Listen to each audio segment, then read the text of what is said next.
high cost of graduate school programs fueling student loan debt crisis. Well, that's what happens when a four-year degree only gets you the equivalent of a high school education 40 years ago. I'm Dr. Duke, she's Katie, and this is the oh-so-appropriate Dr. Duke Show.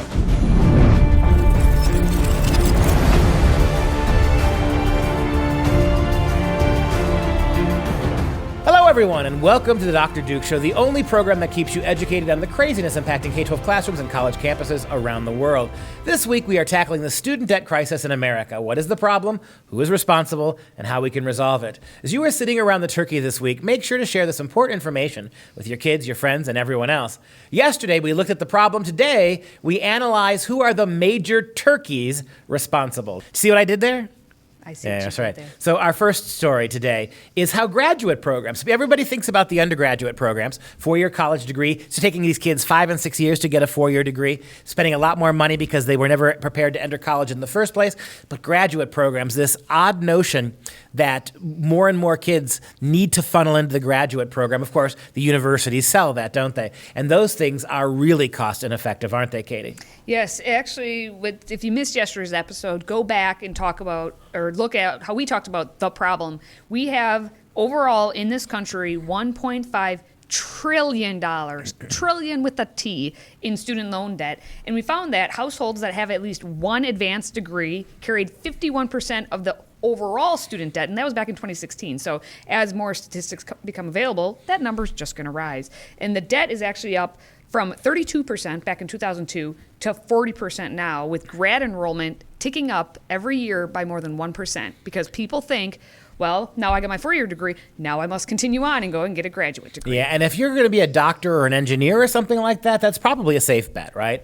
And we know that the amount of money it takes to get through medical school, some of these other things, generally speaking, you'll make that money back. But boy, not in what most of our kids are getting graduate degrees in. That's part of the problem.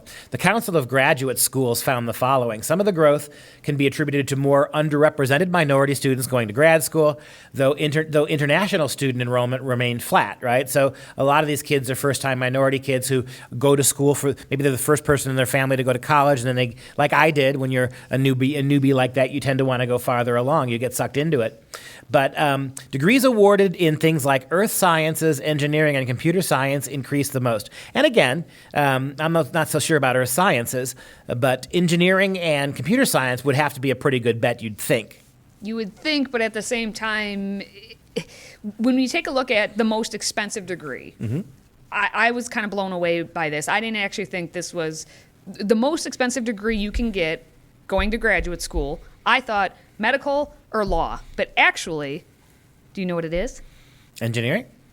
Look at the graphic there. It says dentistry. It's dentistry. The most expensive on average. So when you look at what kids are going to school for these days and how much it costs, the return on investment, dentistry actually turns out to be not at all what you would think. You would think coming out, okay, it's a medical degree of sorts, but the cost of it far outweighs what they actually get. Per year, the average, if you go to a private university four-year schooling, is $71,000 per year of dentistry school. If you go to even a public, it's more than $38,000. My entire, I think, couple undergrad degrees, plus maybe even my grad degree, I think all of that put into one didn't even equal 1 year of what they're getting for dentistry. And paying that back's going to be like pulling teeth, isn't it? No, seriously though, folks, we'll be here. I'll tip your waitress. We'll be here all week. The real problem, I think, with this is we need to start de-accrediting universities. So, for instance, it's utterly unnecessary that universities be the only place that teachers can learn to teach. We've said this many times in the program, we ought to just get rid of education programs on college campuses. Just get rid of them. Let kids major in subjects, right? If you want to be a math teacher, spend 4 years focusing on math. And then maybe in one semester before you student teach, you'll do a one semester overview of basic classroom management. So in other words, 4 years just studying your subject. And then it shouldn't take more than just a couple of classes here and there about classroom management, and boom, then you're able to do it. Let the accrediting for these kind of jobs, and others as well, that's not just education. There are a number of things that kids can do that they don't need the kind of formal accrediting that universities have a monopoly on. If you broke that monopoly, I think more kids would go into teaching, kids would get into teaching faster with less aggravation, and teachers would be more effective because all they're getting in the education department is a lot of theoretical nonsense and all the politics. Let's start streamlining some of these programs. For instance, do kids need if what you want to major in, if you want to be pre-med, why couldn't you, after your first year of gen ed classes, take one gen ed year as opposed to two, and then immediately launch the next 3 years in a pre-med course track that would allow you, once you're done with your 4 years, to be much farther along than when you would be when you have to start after a 4-year degree. Well, because what we see here happening is at the college level, college used to be you would do that. You would go right away into what you were majoring in. But colleges, as businesses, found out, well, we can get these kids sucked in for longer. Now, like you said, it doesn't take 4 years to get a college degree anymore. It takes 5 years. It takes 6 years. And then what happens is these kids go out and then they're still not qualified for anything. And it's a vicious cycle because they're like, well, maybe I need to return to school. And now I'm going to grad school to major in creative writing, to think they're going to need that degree, another piece of paper, then to get paid, but then they don't get paid because then their student loan debt starts over. I remember 25 years ago, I paid all my schooling. I mean, until I got to the PhD level where I got a teaching assistantship and they paid me to teach for them. But I remember I would take routinely 5 courses a semester. Yep. I mean, a full load was 5 courses a semester, and that got you graduated on time. But these kids are entering college so poorly prepared, and we're putting kids in college in the name of inclusion and diversity who don't belong there. That's why it's taken 5 and 6. It's not that the classes have gotten harder at all. It's just that kids are taking longer because they can barely handle 3 or 4 classes a semester. It's that plus advisors are not advising, number one. If one piece of advice, if you go to college, don't go to a college advisor thinking that they're going to help you with your schedule. Figure it out on your own because they're going to try and make you take classes. That's like thinking you need to go out and buy a used car and then taking all your advice from your used car salesman. Exactly. I'll put you in a car today. Well, I'm not sure I should do that. Well, come on inside. We'll let you talk to a used car dealer about how feasible this is for you. Why did he have to go south? I don't know. He had to go south. I went there. But here's the personal story that was within this story from a woman who had no undergraduate loans. Mm-hmm. But she decided, okay, I'm going to go, and again, creative writing. She decided, I'm going to go back for a master's program, and $61,000 later, she says, I did learn a lot from my program. I learned to have confidence as a poet, to connect with a community of creative people, find role models and mentors familiar with the path I wanted to follow. Don't comment. However, when it came to the business of writing, my most valuable lessons on earning enough to support myself and running my own business came from a $200 online course and free networking with other writers and creatives. So translation, I had fun, but it totally, utterly was so not worth it. Is that right? That was so creative of you. Wasn't that creative writing? It was. Creative writing, by the way, I figured you'd want to know the statistics, contributes, the degrees themselves contribute $200 million a year to the universities for these programs. $200 million for creative writing majors. And we pay out 3 times that in unemployment benefits to creative writing graduates who can't do anything with their degrees. Exactly. All right. Well, we're going to move on to Cornell, which decided that, dentistry may be a very expensive degree for at least their medical people, not dentistry, but their medical people are going to get away scot-free in terms of having any debt. They just approved that if their medical school students qualify for financial aid, they're going to get scholarships instead of loans. And right now, tuition at Cornell is currently $58,760, and the program has almost 1,400 students. So these kids are saving lots of money if you go to medical school at Cornell. In the words of Andrew Bernard, Cornat. Right, Cornat, excuse me, that was Dwight Schrute. Yeah. Cornat University. Big red bobblehead bear. That's a big red bobblehead bear. Yes. So, all right, I suppose Cornell's got the money, right? And this is another thing that should be pointed out. These Ivy League schools, which are so bloody expensive, which we saw in yesterday's show, the private schools dwarf the number of public school kids in terms of how much overall debt. So if your kid goes to a private school, particularly a New England swanky Ivy League private school, the student loan debt per person ratchets way high up, the amount of debt you have. And so, but what always pains me about this, it's these Ivy League schools that are sitting on billion-dollar endowments. They've got money. Just for some of these schools, the interest they make every year on the endowment they have could pay half these bills, could give these kids free tuition. You wouldn't even miss it. But again, let the universities pretend like somehow they're these advocates for social change. They're all about equity and Marxism and the redistribution of wealth. Let's start by redistributing their endowments to pay for some of this stuff. And so the thing is, when you, as a student, as an undergrad, even if you have no plans to go to medical school or any of that, you get this idea that, well, maybe when I someday want to go to any grad school, there'll be someone there like Sanford A. Wheel, who's the one who started the Wheel Education Center at Cornell and is paying the pretty penny for that tuition, that maybe someday I'll be the one to get that tuition to come back to me. It's like winning the golden ticket in Willy Wonka or something. So another. Is this going to be the Office reference for the day? The Wonka, the golden ticket. I got you. The golden ticket, yes.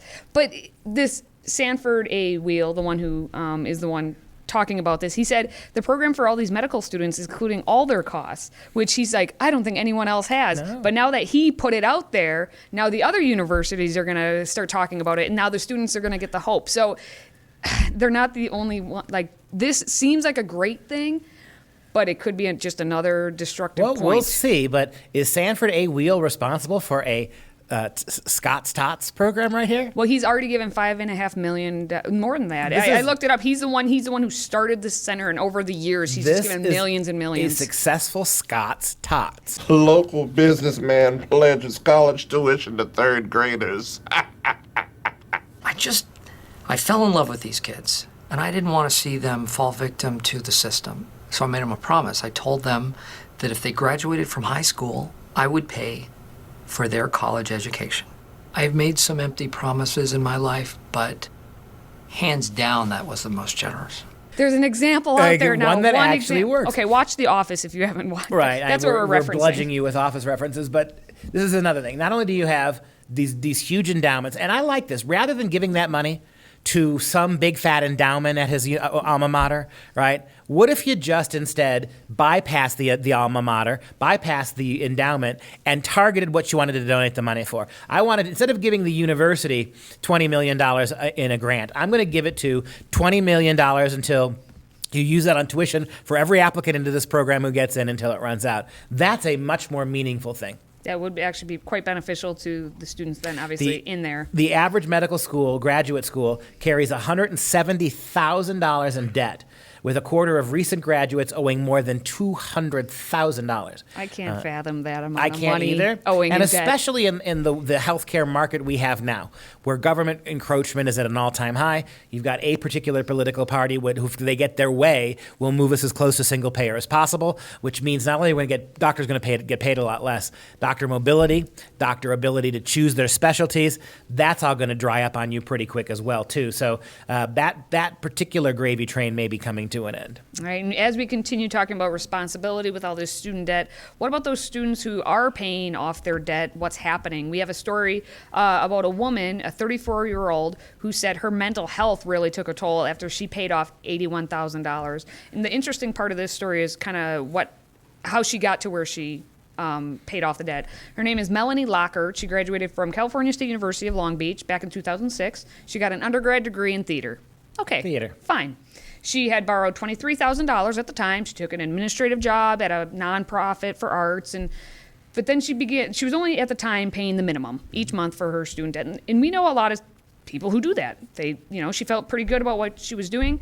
And then a couple years later, she's looking around and she's like, well, I think I need more education. So this goes back to our graduate school. But in discussion. theater. In theater. All right. Okay. Nobody needs more education in theater. Okay. Well, she accepted a 1-year intensive performance studies program at NYU's Tisch School of Arts. There we go is one issue. The second issue is she was offered $80,000 in loans to cover the tuition and her rent. Because you got to live in New York City. Exactly. She only took out $58,000. Again, a 1-year intensive study. $58,000, boom.